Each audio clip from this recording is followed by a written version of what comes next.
اسلام یہ چاہتا ہے کہ مسلمان کہلانا اللہ کے ہاں کافی نہیں ہے، ہونا کافی ہے، مسلمان ہونا چاہیے۔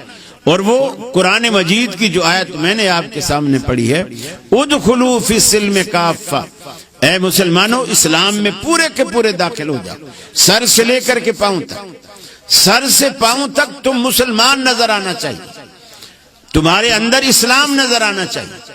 یہ جو اوپر کی لیپا پوتی ہے، اسلام بھلے دنیا دھوکے میں آ جائے گی، وہ سمجھے گی بڑا نیک آدمی ہے، مجھے روز 5 ٹائم مسجد میں دیکھے گی، وہ سمجھے گی دنیا کے بڑا نیک آدمی ہے، مجھے حج کرتا دیکھے گی، سمجھے گی حاجی صاحب ہے، لیکن اللہ رب العالمین کے ہاں رجسٹر ہی اور چلتے ہیں۔ آپ کے نادرہ کے رجسٹر اللہ کے ہاں نہیں چلتے، اللہ کے ہاں رجسٹر ہی الگ ہے، وہ معاملہ ہی الگ ہے، اور اتنا کڑا نظام ہے اللہ رب العالمین کا۔ روزانہ فجر کے ٹائم اور عصر کے ٹائم 2 ڈیوٹیاں تبدیل ہوتی ہیں فرشتوں کی، جو فجر کو آتے ہیں وہ ڈائری لکھتے ہیں عصر تک، جو عصر کو آتے ہیں وہ ڈائری لکھتے ہیں اگلے دن صبح تک۔ روزانہ یہ 2 ڈائریاں آپ کی اللہ کے پاس جا رہی ہیں، پیر اور جمعرات کو ہفتہ واری 2 ڈائریاں اللہ کے پاس جا رہی ہیں۔ ہم نے اس ہفتے میں کیا کیا؟ پیر سے جمعرات تک، پھر جمعرات سے پیر تک یہ ڈائریاں جا رہی ہیں۔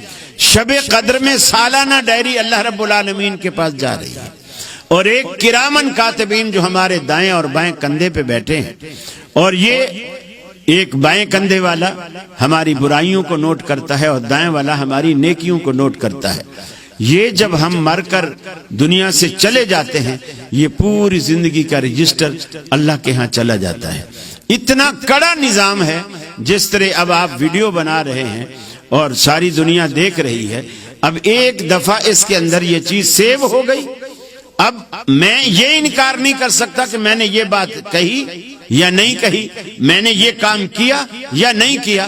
اگر میں نے کہہ بھی دیا تو لوگ کہیں کہ میاں ریورس کر کے دیکھ لو، کیمرے میں سب کچھ محفوظ ہے۔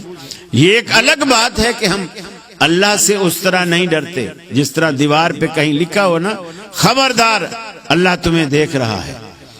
وہ 10 روپے کا نوٹ بھی پڑا ہو نا، اور اوپر لکھا ہو کہ خبردار اللہ تمہیں دیکھ رہا ہے، تو وہ فوراً اٹھا لے گا کہ اللہ دیکھ رہا ہے، تو اس سے کیا فرق پڑتا ہے، اس سے کیا فرق پڑتا ہے۔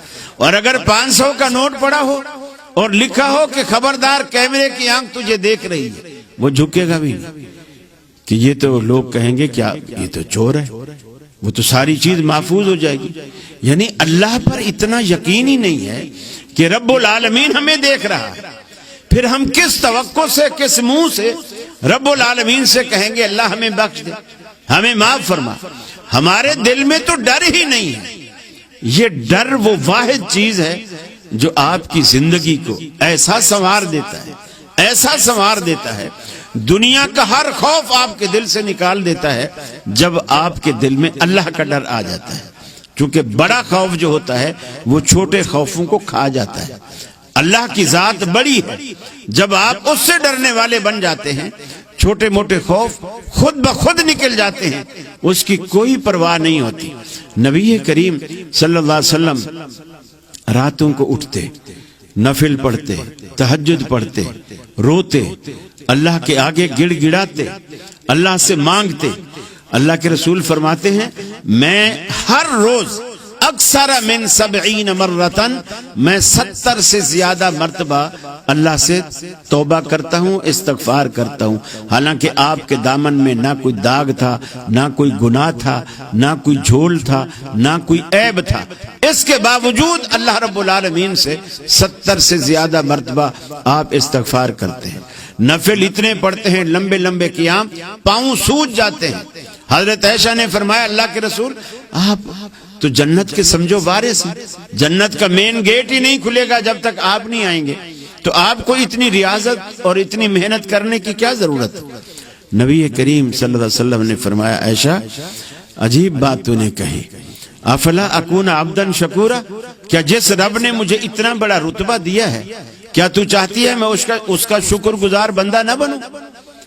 آپ کو جس قدر اللہ نے نوازا ہے، آپ پر زیادہ ذمہ داری ہے کہ آپ اللہ کا شکر ادا کریں۔ جتنا کوئی بڑا ہوگا اس پر ذمہ داری اتنی بڑی ہوگی، اور جتنا کوئی چھوٹا ہوگا اس پر ذمہ داری بھی اتنی کم ہو.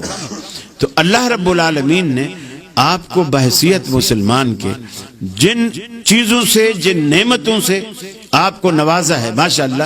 اگر آپ کے پاس کچھ بھی نہ ہو، آپ کے پاس ہاتھ ہے، پاؤں ہے، آنکھ ہے، کان ہے، زبان ہے، دماغ ہے، آپ سمجھ سکتے ہیں، سن سکتے ہیں، دیکھ سکتے ہیں. آپ دیکھیں ان لوگوں کو جو دنیا میں چل پھر نہیں سکتے، لنگڑے، لولے، اپاہج ہیں، دیکھ نہیں سکتے، اندھے ہیں، سن نہیں سکتے، بہرے ہیں، بول نہیں سکتے، گونگے ہیں، سوچ و بچار نہیں کر سکتے، پاگل ہیں، مجنوں ہیں، دیوانے ہیں، ہسپتالوں میں بالکل بستر مرگ پر پڑے ہوئے ہیں، ایڑیاں رگڑ رگڑ کر زندگی گزار رہے ہیں اس لیے کہ بیمار ہیں. اور آپ اچھے خاصے ہنستے بستے، کھیلتے کودتے، اچلتے بھاگتے، سارے کام کرتے ہیں. یہ چیزیں ہمیں اس بات پر مجبور کرتی ہیں کہ ہم اللہ رب العالمین کی طرف رجوع کریں، اس کو مانیں، اس کو سمجھیں.